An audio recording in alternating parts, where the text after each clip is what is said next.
Today we are going to discuss exercise 1.5 question number first. 1.5 का question number first discuss करेंगे. What is written here? Classify the following number as rational or irrational. आपको बताना है कि rational number कौन सा और irrational number कौन सा है. Okay, let's start. First, आप यहाँ देख रहे हैं 2 minus root 5. 2 एक rational number है, root 5 एक irrational number है. So if rational number minus irrational number अगर होता है तो हमें हमेशा इरेशनल नंबर मिलता है. So this is irrational. ये क्या नंबर है आपका? ये एक इरेशनल नंबर है. Next 3 plus root 23 minus root 23. Now first we will open the bracket. ये ब्रैकेट सॉरी यहाँ पे नहीं था. 3 प्लस रूट 23 माइनस रूट 23. अगर इसको ओपन करेंगे अपन तो 3 प्लस रूट 23 माइनस रूट 23. अब आप देख रहे हैं रूट 23 प्लस का और माइनस का ये तो कैंसिल हो गए. हमें क्या मिल गई वैल्यू 3 और 3 के नीचे कुछ भी नहीं मतलब क्या हो सकता है 1 हो सकता है. That will be in the form of p by q. p by q की फॉर्म में लिखते हैं तो ये क्या नंबर होगा? एक रैशनल नंबर कहलाएगा. सेकंड वाला नंबर कौन सा है? Rational number. फर्स्ट है इरेशनल नंबर, सेकंड है rational number. Third, now we are going for third. Third question 2 by root 7 upon 2 by root 7. यहाँ पे आपको दिख रहा है 2 root 7 और 2 root 7. दोनों ही ऊपर नीचे दोनों कट जाएंगे. न्यूमरेटर डिनोमिनेटर root 7 से root 7, 2 से 2. So 1 upon 1. That is also a p by q form. So that is also a rational number. That is also a rational number. Now we are going for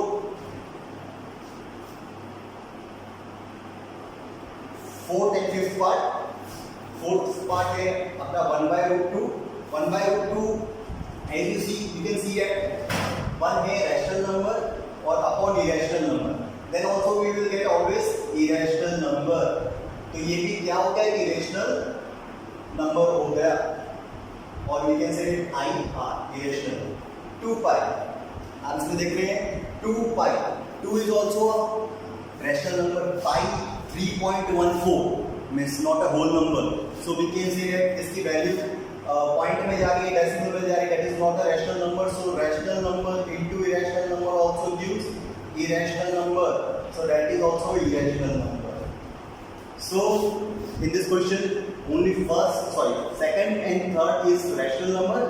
All other rest are irrational. End of exercise 1.5. Question number 2 we are going to start. Simplify each of following expression. Here it is given simplify. आप देख सकते हैं question number first 3 plus root 3 2 plus root 2. Here it is written 3 plus root 3 2 plus root 2. All the terms are different. So we can say that 3 plus root 3 means a, b, c and d. 4 terms are there. And if we just go for simplifying a plus b and c plus d, we are first multiplying. मतलब अपन a का multiply c plus d से करेंगे पहले तो a का multiply c plus d से कर दिया. फिर प्लस b बचा था तो b का मल्टीप्लाई भी किससे कर देंगे? c प्लस d से. अब आप देखें ऊपर a की वैल्यू क्या है? 3. c प्लस d की वैल्यू क्या है? 2 प्लस रूट 2 प्लस b क्या है? ऊपर देखें आप रूट 3 और c प्लस d की क्या है? 2 प्लस रूट 2. अब कुछ नहीं करना है, बस मल्टीप्लाई करना है. 3 का मल्टीप्लाई 2 से 3 to the 6. 3 का मल्टीप्लाई अंडर रूट 2 से तो 3 अंडर रूट 2 प्लस रूट 3 का मल्टीप्लाई 2 से तो 2 रूट 3 और 3 और 2 का मल्टीप्लाई अंडर रूट में 3 to the 6. This is your answer. है easy? Okay, so let's go for second question. इसमें आप देखिए 3 प्लस रूट 3 और 3 माइनस रूट 3. 3 रूट 3 मतलब सब सेम a b और इसको भी मैं क्या बोलूँगा a b मतलब a प्लस b और a माइनस b. तो मुझे फॉर्मूले में डायरेक्टली आंसर क्या मिलेगा? a square minus b square. आप मल्टीप्लाई करके देख लें. इस प्रकार मैंने यहाँ मल्टीप्लाई करा था वैसे भी आप यहाँ पर मल्टीप्लाई कर सकते हैं. a का a से करेंगे फिर a का a माइनस b से करेंगे, b का फिर a माइनस b से करेंगे तो आपको ये वैल्यू मिलेगी a square minus b square. तो आप डायरेक्टली वैल्यू को पुट कर सकते हो. a की वैल्यू ऊपर क्या है? 3 का स्क्वायर. b की वैल्यू क्या है? Minus root 3. का होल स्क्वायर। ये तभी आप कर सकते हैं जब आपको वैल्यू सेम हो, बस केवल साइन डिफरेंट हो, प्लस और माइनस, प्लस माइनस का साइन आ जाए, वैल्यू सेम हो, तो आप directly A square minus B square का फॉर्मूला यूज कर सकते हैं। A square minus B square, तो A square minus B square कितने से कितना हुआ 9, और रूट थ्री अगर root three half root three होता है तो रूट थ्री अगर मैं ट्वाइस करूंगा तो वो क्या बन जाएगा फुल 3, तो 9 माइनस 3 6। आपको इसका मल्टीप्लाई अगर इसमें डाउट आ रहा है तो मैं बता दूं रूट 3 का स्क्वायर मतलब अगर हाफ रूट 3 है और अगर मैं उसको मल्टीप्लाई करता हूं तो हाफ और हाफ कितना बनता है फुल टर्म बनती है। तो हाफ का अगर स्क्वायर कभी आता है, अगर अंडर रूट में कोई भी वैल्यू का स्क्वायर अगर आ रहा है तो आप उसको फुल वैल्यू लिख देना, मतलब अंडर रूट 2 स्क्वायर आ रहा है तो 2 पूरा आ जाएगा, अंडर रूट 3 स्क्वायर आ रहा है तो 3 पूरा आ जाएगा। तो यहाँ 9 माइनस 3 कितना हुआ 6। Let's start with the answer of the solution of this question. Question number 3. Pi equals to c upon d, it is given. It is already given. And pi is also given irrational in the question. If you have seen the question, it is irrational given. और हमें पता है कि अगर c upon d कोई ऐसी term होगी जिसको बोल सकते हैं नॉन टर्मिनेटिंग या नॉन रेकरिंग टर्म जो कि कंटिन्यूसली चली आ रही है, so it can be possible कि वो पाई होगी, बिकॉज एज यू नो पाई की वैल्यू अपने को पता है रियल वैल्यू क्या होती है 3.14 and it is not a rational number, it is a irrational number. अब पाई एक इरेशनल नंबर है तो वो तभी इरेशनल नंबर होगा अगर c upon t i upon r मतलब irrational number upon rational number के कॉम्बिनेशन में हो, या फिर रैशनल नंबर या इरेशनल नंबर के कॉम्बिनेशन में हो, या फिर इरेशनल नंबर या इरेशनल नंबर के कॉम्बिनेशन में हो। 3 पैटर्न्स बन सकते हैं। मतलब मान लो कि c एक इरेशनल नंबर है, d एक रैशनल नंबर है, या फिर c एक रैशनल नंबर है, d एक इरेशनल नंबर है, या फिर both the terms are irrational, तभी हमें जाके आंसर क्या मिलता है इरेशनल मिलता है, तभी हमें आंसर क्या मिलता है इरेशनल मिलता है। तो वी कंक्लूड दैट, इससे हम कंक्लूड कर सकते हैं, conclude that C and D it can be either C and D can be irrational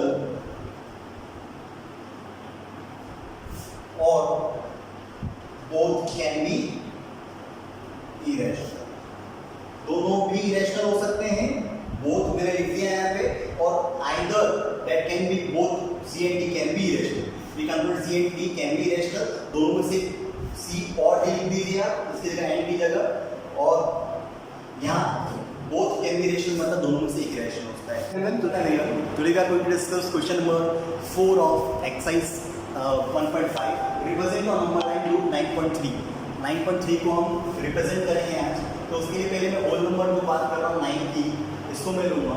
9.3 के लिए मैं 9 सेंटीमीटर की लाइन ड्रॉ करूँगा। पहले तो 9 सेंटीमीटर की लाइन ड्रॉ करने के बाद पहले तो मैं 9 सेंटीमीटर की लाइन ड्रॉ कर देता हूँ, उसको मार्क करता हूँ ए और ओ।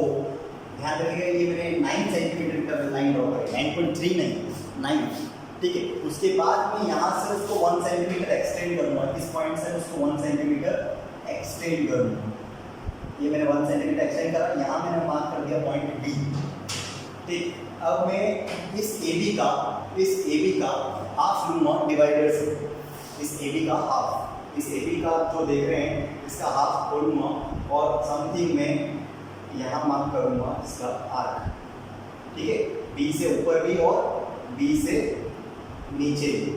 अब उसी प्रकार में ए से बी इसका हाफ मार्क करूँगा समवेयर हियर, आप देख सकते होंगे इजीली विजिबल होगा आपको, समवेयर हियर और समवेयर हियर।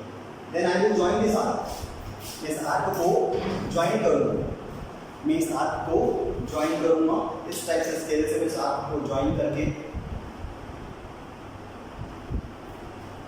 9 जॉइन कर दूँगा।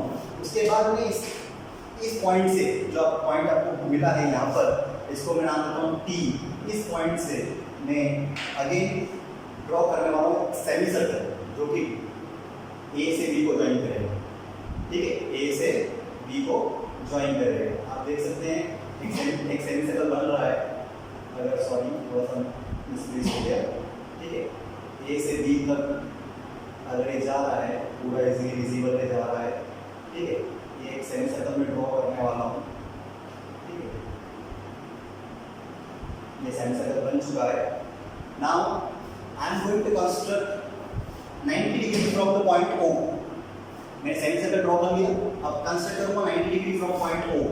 इस पॉइंट O से 90 डिग्री मार्क करने वाला हूँ समवेयर हियर। आपको दिख रहा होगा प्रोजेक्टर में, इजी विजिबल होगा, समवेयर हियर पे मिल रहा है। और मैं उतना ही लाइन ज्वाइन करूँगा, चाहता हूँ मेरा सेमी सर्कल ड्रॉ हो 90 डिग्री में मार्क करने के बाद उस चीज़ को मैं ज्वाइन कर दूँगा। तो ये मेरा 90 डिग्री का एंगल होगा समवेयर हियर, ठीक। इसको मैं नाम दूँगा P, इसको मैंने नेम करा है P, आप देख पा रहे हो, ठीक। अब इसी डिवाइडर की हेल्प से मैं इस OP को लूँगा, OP को लेने वाला हूँ। और अब मैंने फिलहाल तो नंबर लाइन एक्सटेंड नहीं करेगी, पर मैं आपको नंबर लाइन एक्सटेंड करके बता दूँ कि B के आगे मुझे 9.3 मार्क करना है नंबर लाइन का, तो मुझे ऑब्वियसली लाइन एक्सटेंड करनी पड़ेगी, ठीक है। ये लाइन में एक्सटेंड करी। अब मैं OP को डिवाइडर से मेजर करूँगा, इस OP को, और एक आर्क इस टाइप से बनाऊँगा। आपको दिख रहा होगा ये आर्क बना है पूरा, OP का मेजरमेंट लिया है मैंने, और इसी आर्क को यहाँ पर काटा है, और इस आर्क को मैं लिख सकता हूँ, ये पॉइंट हो गया आपका D। क्या हो गया? Point D। अब आप सोच रहे होंगे सर आपने D को मार्क कर दिया, D है क्या? D ही है आपका √9.3, क्योंकि आप देख पा रहे हैं कि ये √9.3 D ही है आपका √9.3, क्योंकि मैंने आपको ड्रॉ जो करके बताया वो है समथिंग इस पॉइंट से अगर मैं ज्वाइन करके बताऊँ तो ये जो आपका TP है, ये TP जो है आपका वो है √9.3, और जो आपका ये TD है, TD, ये भी है आपका √9.3, बट ये जो है वो आपका है नंबर लाइन पर।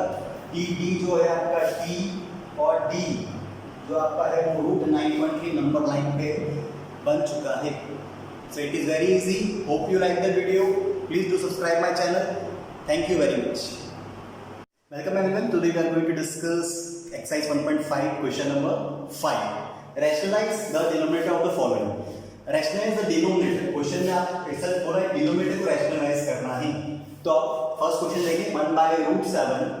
अगर मैं डिनोमिनेटर को रैशनलाइज करता हूँ उसका मतलब होता है मल्टीप्लाई करना है डिनोमिनेटर का न्यूमरेटर में भी और डिनोमिनेटर में। तो अगर मैं सेम का मल्टीप्लाई करता हूँ तो आंसर मुझे क्या मिलेगा? √7/777। This will be your answer. आप 7 का √7 का मल्टीप्लाई 1 से करेंगे तो √7 मिलेगा, और √7 का √7 से करेंगे तो फुल 7 मिलेगा आपको। That will be your answer.